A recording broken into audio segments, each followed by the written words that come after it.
Good morning. Hello.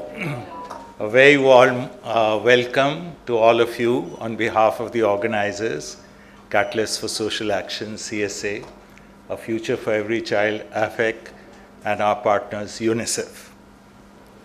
So, when we were thinking about this conference, we said we must do a national conference. And because it's not been done before. We have talked about aftercare in bits and pieces, different conversations. But we said the timing is right to try and bring together stakeholders at the national level. So the question was, what do we mean by a national conference? So the goals we set for ourselves is that we must have representation from many parts of the country. And I'm so happy today that we have got representations from 13 states. We said we must have all stakeholders involved. Government, NGOs that work in the child protection space, skilling partners, funding partners. Let's get people who are involved in the entire ecosystem together. And again, I'm very, very happy to see the luminaries that I see in front of me, the participants that we have in this room, which represent such diverse stakeholders to come and discuss what is a very common and shared goal and purpose. So let me start by saying, what is the problem that we are trying to solve? Why do we need aftercare services? I think the thesis is very simple. At the age of 18, are you prepared to navigate the world alone? Think of ourselves when we were 18 years old. Think as parents, what do we do for our children when they're 18 years old? Do we leave them be? Now you're an adult, go on?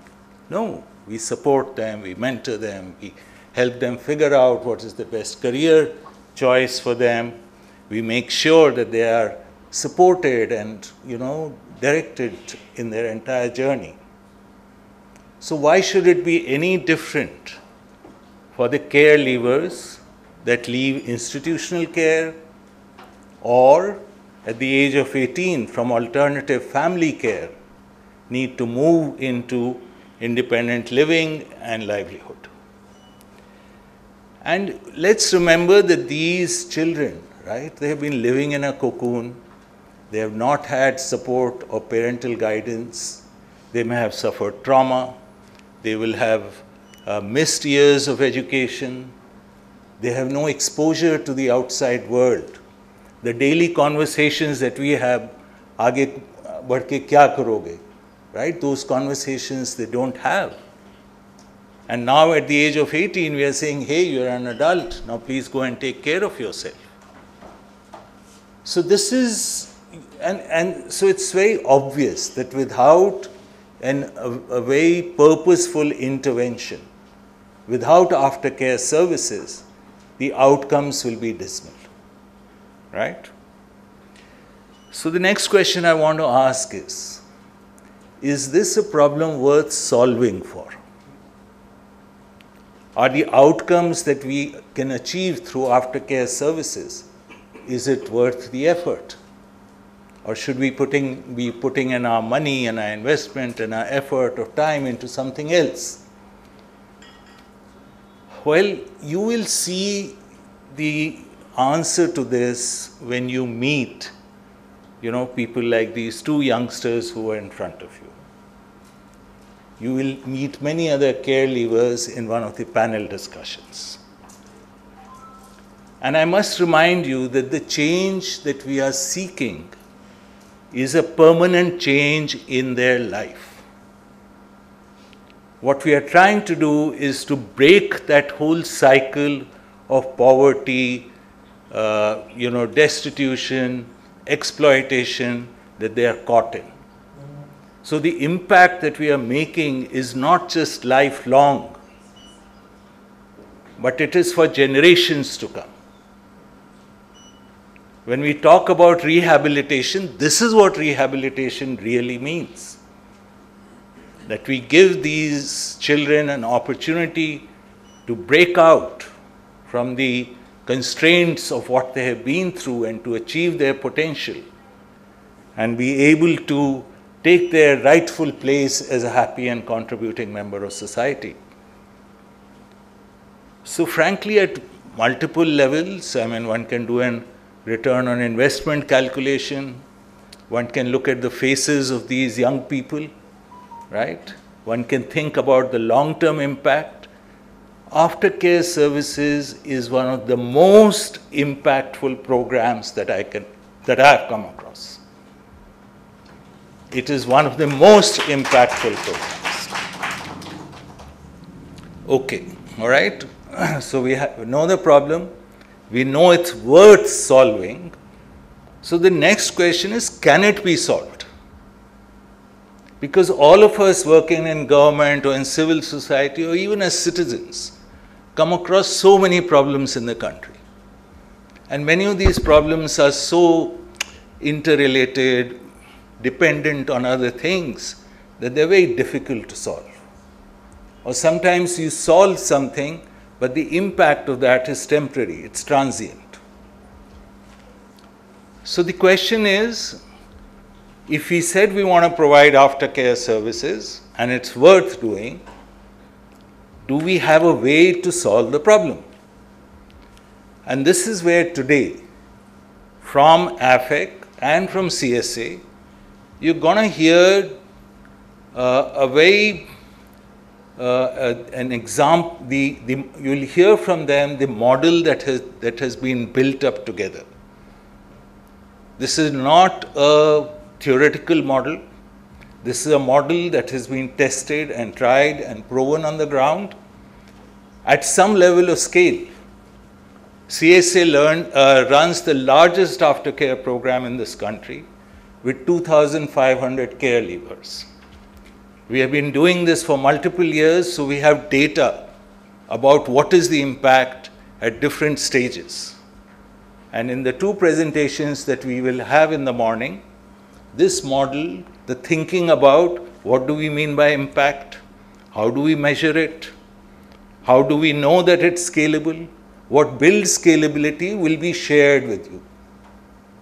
The idea is not to blow our trumpet. The idea is to convince all of you that there is a model that works. What we now need to do is how to take this model forward. How can we improve it? How can we work together?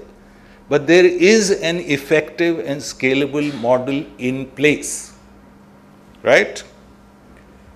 So now that we say, yes, it can be solved, right? And I must say it's a complex problem.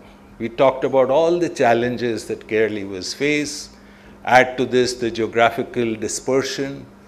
Add to this the fact that a very customized approach needs to be taken for each and every individual, right? So it's a complex problem, but there are solutions.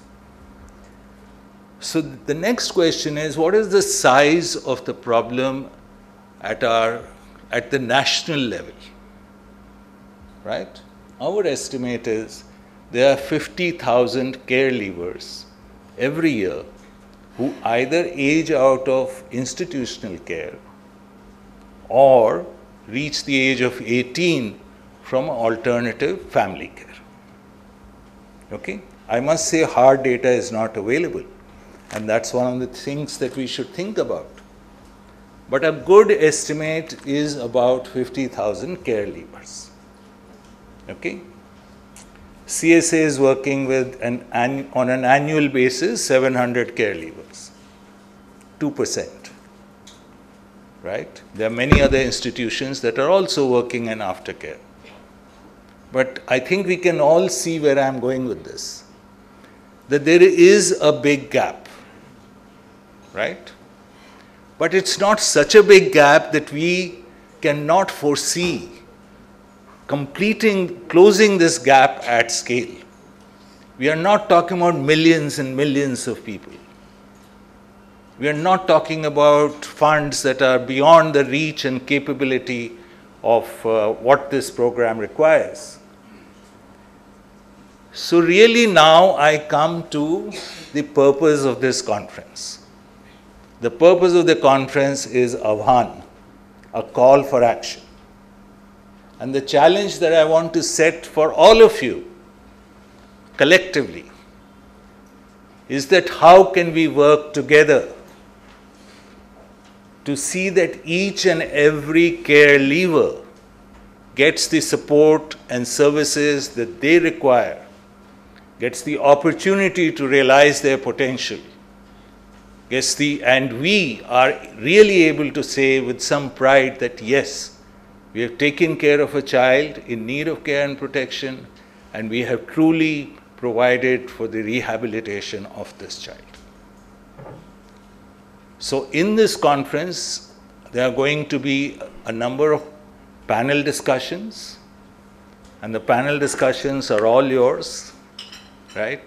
The whole idea is that we put our heads together and we say, how can we do it together? It's going to be very clear, right, that this is not going to be the effort of a single organization. There needs to be a coming together with a common purpose, with a common set of assumptions, with some certain commonalities in the program, and really finding the synergies where we can solve this problem. Ladies and gentlemen, I truly believe this is a problem that we can solve fully. And I think there are very few causes that one can say this about. And that's what's so exciting. And, I'm sure at the end of the conference, we want to walk away, not just with some learnings, not just say, hey, we had an interesting day, but with a plan of action of how we are going to take this further. So welcome, and thank you very much.